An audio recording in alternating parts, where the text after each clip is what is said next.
Good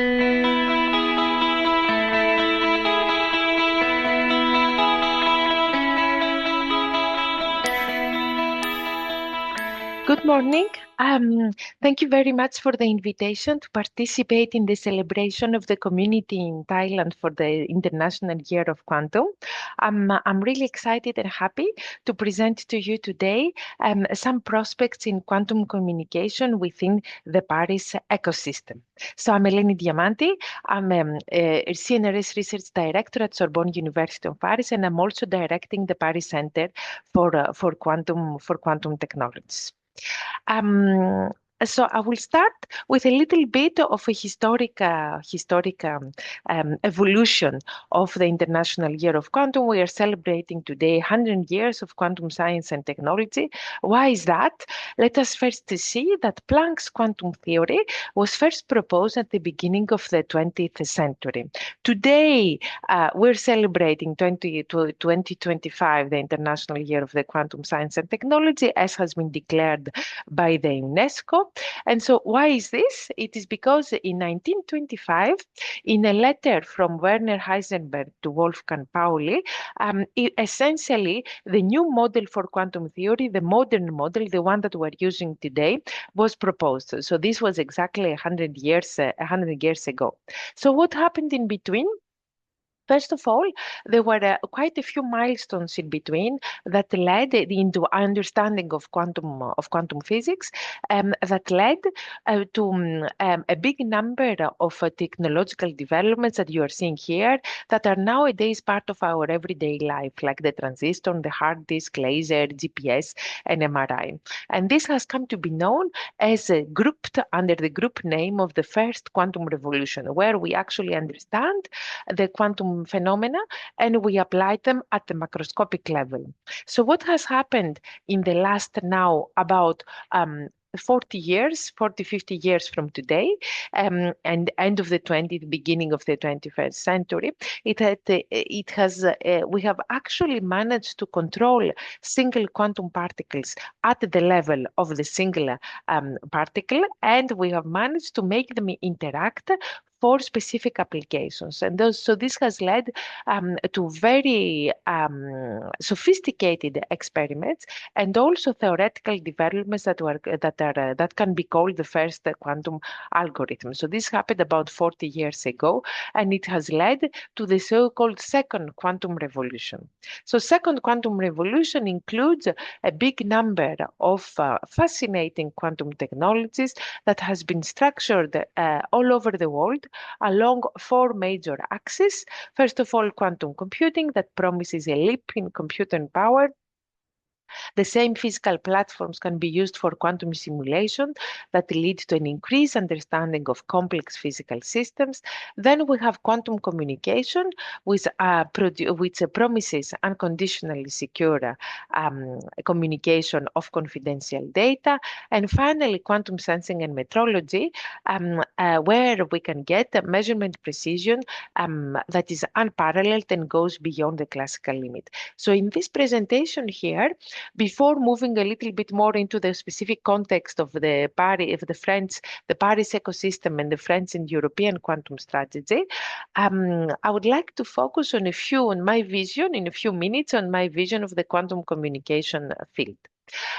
So a good way that I find how to describe this is to look at this roadmap for quantum network stages and the corresponding applications. So you see here a few arrows that show how the technology is maturing with respect to the technology to which we have access inside our quantum communication network. Remember here that the definition of quantum communication is how to transfer quantum information from between distant locations. Okay, so distance is a big aspect of quantum communication. It can be short in a sort of big quantum connectivity vision, where quantum communication are the links that are needed, both at a short scale within, for example, data center, but also at long scale for the so-called quantum internet. So moving into this general vision, we can see that first of all we're managing today with the technology that we have available to do networks that are relying on so-called trusted nodes and switching techniques, and the flagship application of such networks is the quantum key distribution, or how to generate perfectly secret keys between two parties that want to exchange secret messages. And this, of course, has many applications in a big variety of fields, from critical infrastructures to medical data to automation and data centers. Then we're moving in the second arrow, so we're now managing to generate, allocate, distribute, and consume entanglement. So you see here entanglement as a major resource for quantum networking, and this gives access to another big category of protocols that belong mostly to the cybersecurity field as well. Then we start including quantum memories, the functionality of being able to store information in a medium so that it can be used later on demand for other purposes. And so this gives rise to even more complex applications. And finally, the graal of quantum networking is to be able to connect quantum networks for distributed quantum computing, and also sensing if you want to connect sensors as well. And so this gives rise to all the final applications of the quantum internet, from the scale up of quantum computing by distributing them, communication between by scaling up quantum computing. You also have access to all the quantum computing applications, but also synchronization of clocks, distributed sensing, etc. So let me say a few words on what is happening in Europe and in France on these first couple of categories of protocols, where of these arrows that I showed you on quantum secure network technology. So we're developing technology here a lot within the context of the Quantum Secure Network Partnership, which is a European quantum communication flagship project, but also within the French quantum strategy as well. So here, how do we see things? We see QKD as offering a fundamental functionality that has a pilot role in the technology readiness ladder for quantum networks. So we're focusing on many things. First of all, that we can integrate QKD at the photonic circuit. So this means that it can be deployed at large scale. We're also deploying it over real-world networks, looking at coexistence and key management issues, real-world security by pursuing a so-called defense in-depth strategy, where it has to be hybridized with post-quantum cryptography. And finally, in a big category of works that combine fundamental concepts with applications, we're looking into minimizing as much as possible the trust assumptions in going towards what is called the device or semi-device independence. In parallel, we're interested in demonstrating functionalities, compelling functionality, interesting functionalities that go beyond QKD to show a provable quantum advantage. And we have identified in all these projects a few protocols that can be used for such, that are very promising for such functionalities. And I'd like to show a couple of examples in the next few slides on what we do in this category. Let me first start briefly on the work on QKD we're doing in our group in Paris.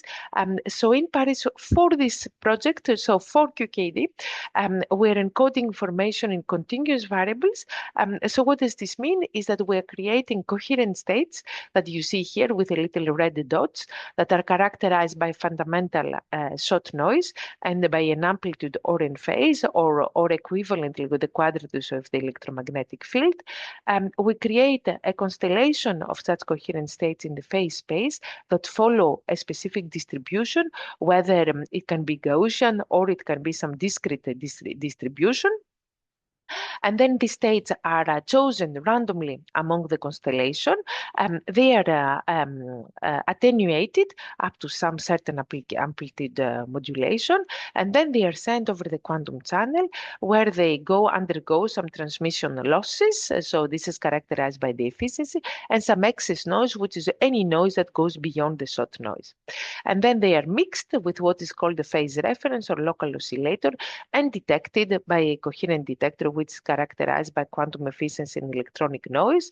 There is some post-processing, and finally we can, by these noise variance measurements, we can bound the information that Eve has obtained about what has been shared between Alice and Bob.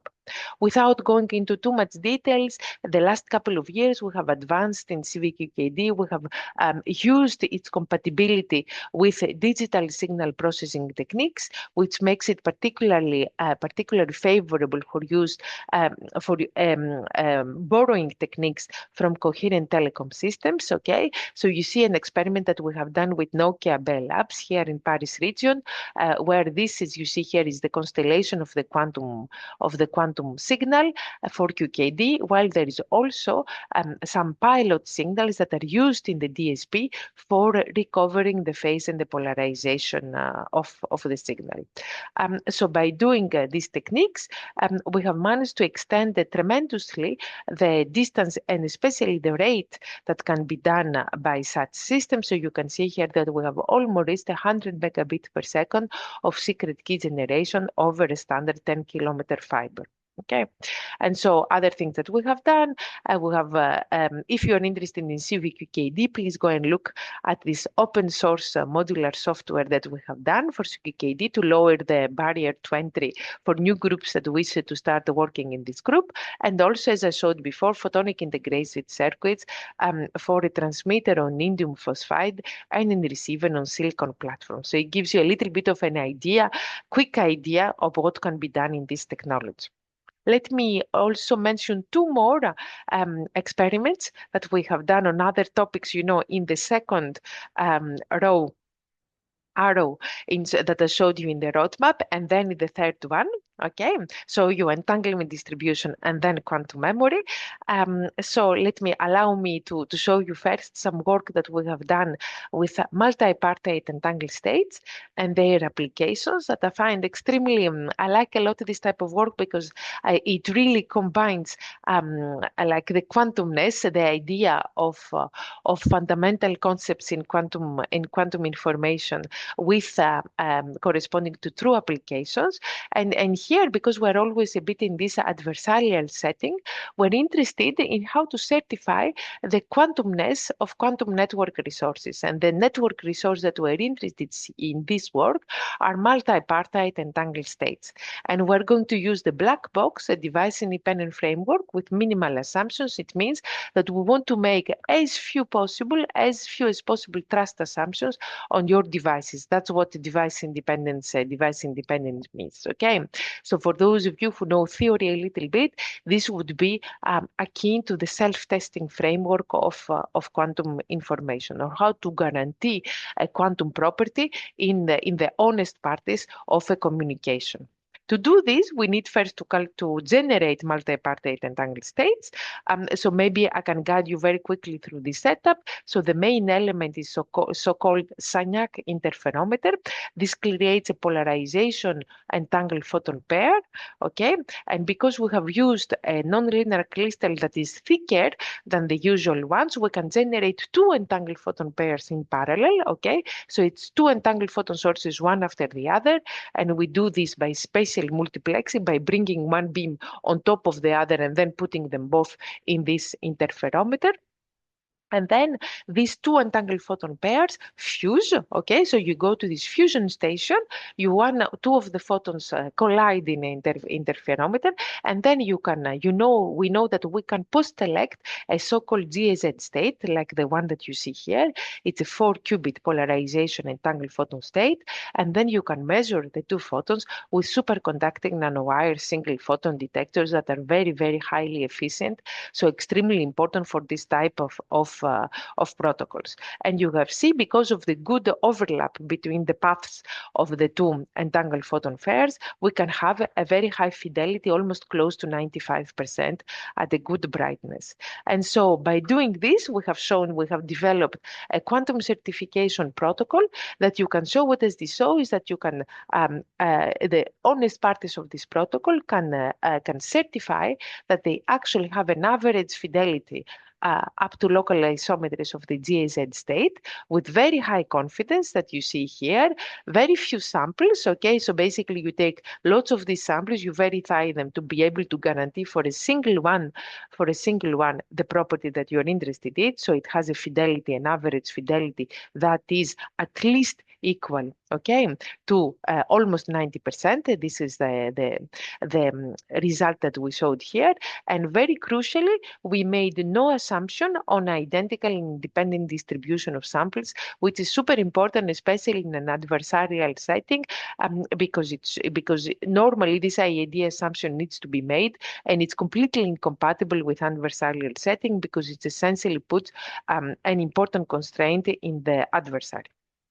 And so finally, recently, we have also applied it. It was presented at QCrypt a few weeks ago. We have applied the certification protocol to privacy-preserving phase estimation for distributed networks of sensors. So where you see here that with using GAZ states, we can have a much better we can extract much more information about the global function that you want to calculate in distributed quantum computing, but while also keeping private the information on the individual sensors. And we have simulated this protocol with a multi-apartheid entangled photon source that you see here. Final protocol that I wanted to mention, a recent result that it belongs now in the third arrow of the roadmap that I showed you before, how to do quantum cryptography with a quantum memory. So this is really exciting for me because it combines two different technologies. Usually quantum memories, as we're going to see in a second, are used for quantum repeaters and the quantum internet. But here we wanted to leverage it for a quantum money protocol, which actually is Wisner's original idea of how to use conjugate basis and the uncertainty principle for security. So actually, quantum money preceded the BB84 protocol, which was based on the ideas by Wisner to create QKD. So the thing is that we haven't been able up till now to do real quantum money implementations because of the absence. There has only been on the fly, including from our group, on the fly implementations without the functionality of the quantum memory how to keep, to store the quantum information in place. So this puts stringent requirements on the memory performance. If one does the theoretical protocol, it is highly difficult. You need a very efficient quantum memory and very low noise to perform this protocol. So what we used in this experiment was technologies built by a neighboring lab here in Paris, led by Julien Laura, which shows you how to do efficient, on-demand, absorptive memories based on large ensemble of cold atoms using the EIT protocol. So this is the experimental setup. It looks essentially like BB84. It's a polarization encoded QKD setup, except that it has a full quantum memory inside, which is based on cesium atoms at about 795 nanometers. And you see here that the protocol is secure if the error rate falls below a specified threshold, okay, that you see here, and this threshold depends a lot on the mean photon number per pulse and the memory storage and retrieval efficiency. You see here in particular that the probability that the photon comes out of the memory plays a humongous role. Of course, the fidelity of these memories is about 99%. They're very good, but it's the efficiency also that counts here. So you see that we managed, because of our highly efficient memory, we managed to achieve the experimental point within the secure region. And you see here the error rate is a function of the mean photon number as well, and we remained in the secure region for a big operation regime of the protocol. So now moving on to quantum information networks, so the ultimate goal of building a quantum internet. So the idea, as I was saying before, is that you need to create efficiently end-to-end entangled resources by using repeaters and memories. The way that this works is like this, okay? You perform Bell state measurements and you swap your entanglement. And of course, because because the fidelity is low, you need also to provide a big redundancy, a big number of entangled photon pairs to perform this quantum repeater. So like this, you can interconnect the devices via teleportation over long distances, and there is no need for trust and intermediate nodes. So this in Europe is pursued through the Quantum Internet Alliance, which is the second big flagship project in quantum technologies, and we also have in France is part of our national strategy. There are critical benchmarks in memories that are important for such implementations, and the target performance within the 2030 here in Europe is to be able to demonstrate a repeated link with a reasonable rate over 50 kilometers first and then over 500 kilometers, okay? So in the next couple of years, 50 kilometers, and in the next 5 or 6 years, 500 kilometers with a good fidelity, and also demonstrate that it's possible to perform some protocol, for example, blind quantum computing or this or other type of use cases that are useful in the quantum internet regime. So many exciting things happening there in the next few years. Maybe I can conclude this technological overview in quantum communications by a special notice and special remark on space-based quantum networks that are working in parallel with our complementary technology in quantum networking to terrestrial networks, and they alleviate the need for long chains of trusted nodes or quantum repeaters. So here, while waiting for the first European quantum satellites to fly within the next year or so it's expected for 2026, we have developed a big simulation techniques. So we have, and these are available also if you're interested in pursuing such analysis. So we're looking at the security analysis for fluctuating channels, and we have a very strong modeling of atmospheric perturbation, very in-depth modeling, including adaptive optics that are needed to correct, when the light comes from the satellite to the optical ground station, it goes through the atmosphere, it goes through atmospheric perturbation, and one would need adaptive optic techniques to be able to correct these wavefronts. And we have performed this analysis in a series of works in all types of scenarios, from prepare and measure for discrete variables, continuous variables, QKD, for entanglement-based scenarios, and very recently for also the opposite, like the uplink type of quantum communication channels for like measurement device independent or twin field technologies. So let me move on now to the general picture. So the way that it's working, that there are large-scale deployment efforts pursued everywhere in the world. In Europe, this is happening along the lines of the projects that I just mentioned, which provide new technology to the big infrastructure project that's called European Quantum Communication Infrastructure, that has been which aims at deploying a continent-scale infrastructure, and has gone through several phases, from architecture studies to now what is going on now is testing and validation for future certification, cross-border links, and the satellite programs. And this comes along ambitious works all over the world, from China to South Korea, US, UK, Japan, Singapore, Canada, and hopefully Thailand also will be part of this effort very, very soon. Let me now focus for the last few minutes in the French ecosystem.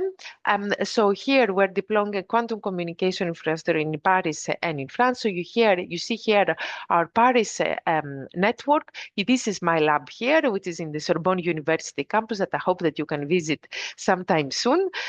So we're connected with a physics lab in our campus, also with our startup company, WeLink, that commercializes quantum memory and quantum interconnect technology. So this is a local quantum area network. We're also connected with our ANS, which is our telecom operator, a bit outside Paris, and finally with the Saclay area, which is a big technological hub in Paris region. And so we have like access to a testbed, a quantum communication testbed that is quite nice topology. So what have we done? We have benchmarked our system with commercial systems by introducing some post-quantum cryptography for securing trusted nodes. We're deploying currently CVQKD industrial prototype done by Exail based on the technology that I showed to you. And we are also deploying links with industry-grade quantum memories that I showed you earlier, developed by WeLink.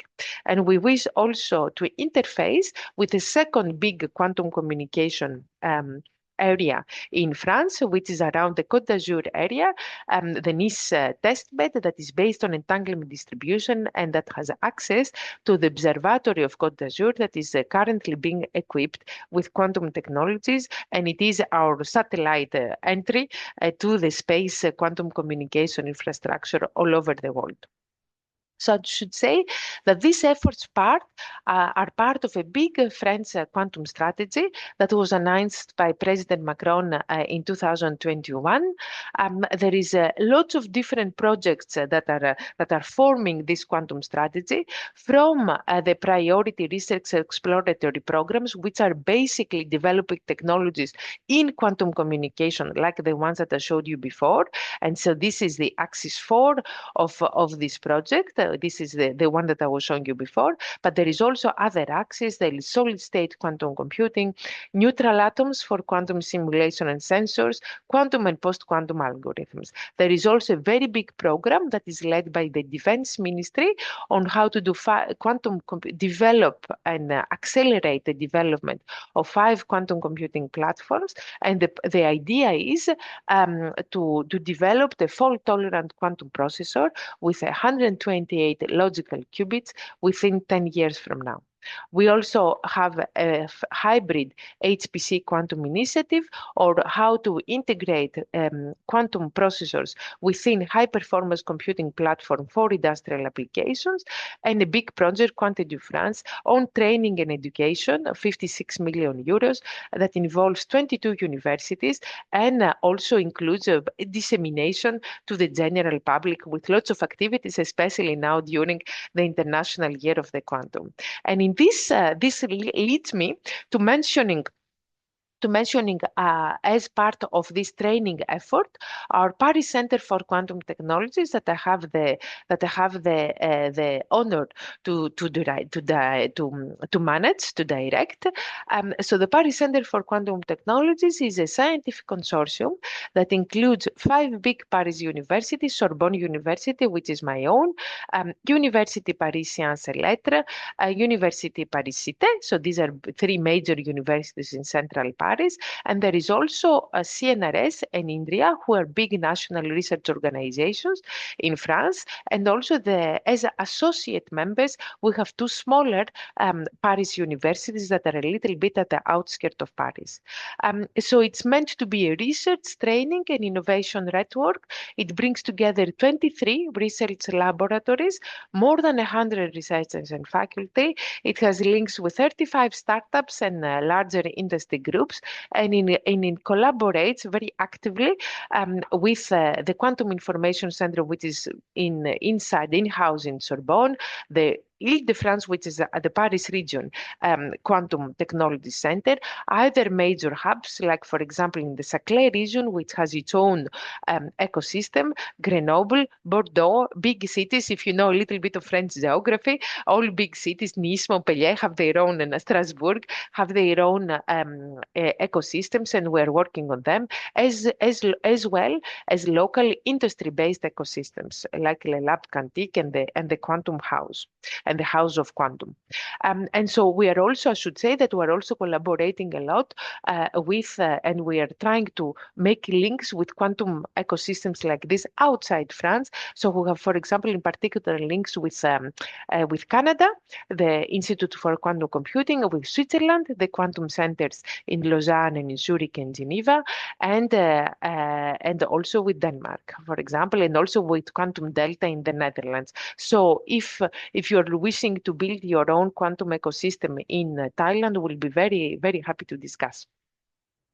And without going into the details, we have 4 major research themes around which are the main efforts in quantum technologies in the Paris region, quantum computing, sensing, along, of course, the axis that we were discussed earlier, with the specificities of where our teams are particularly strong, okay, and of course, an axis on enabling quantum technologies that is quite important, of course, across, it's a kind of cross topic in our quantum center. And the main objective is to create an ecosystem to coordinate the efforts in academia and in industry, do interdisciplinary research, promote upstream of the large scale commercialization. Training is a hugely important part. So we're PCQT is part of the big Quantum Du France effort. And of course, bring visibility to the teams, participate in the dissemination actions, and so its role is particularly important during this year of the quantum. I'd like to finish with a couple of last comments on the general European quantum strategy. Whatever I have described enters into the context of the strategy. That is, the strategy has been announced by the European Commission the 2nd of July, and it's going to be deployed in the next few months and it kind of organizes, structured the strategy for the next 10 years. We have already had the first stage of the strategy. And so it goes around 4 main areas: research and innovation, of course, with excellence across Europe; quantum infrastructures, so it underlines the importance of these infrastructures; strengthening the quantum ecosystem, in particular with respect to the supply chains and industrialization; space and dual-use quantum technologies, with a big emphasis on secure and sovereign quantum capabilities; and finally, quantum skills. Diverse, how to build a diverse and world-class workforce, and work at international collaboration with like-minded countries to develop in the global scale these needs. And because I'm talking about global scale, it's important for me to emphasize the importance and the need for responsible and ethical quantum innovation. So I'd like to spend just my last minute of the presentation talking about this. I wanted to emphasize that policy making and regulation in technologies like quantum, but also in AI, for example, they face an important tension between wishing to profit from the benefits that we expect from such technologies, but also there is a need for protection for possible risks and for sovereignty. You just saw it in the European Quantum Strategy that there is a need for sovereignty, and big parts of the world are also pushing for this. And this tension is definitely exacerbated by a very unstable geopolitical context, okay, that also has an effect on international collaboration.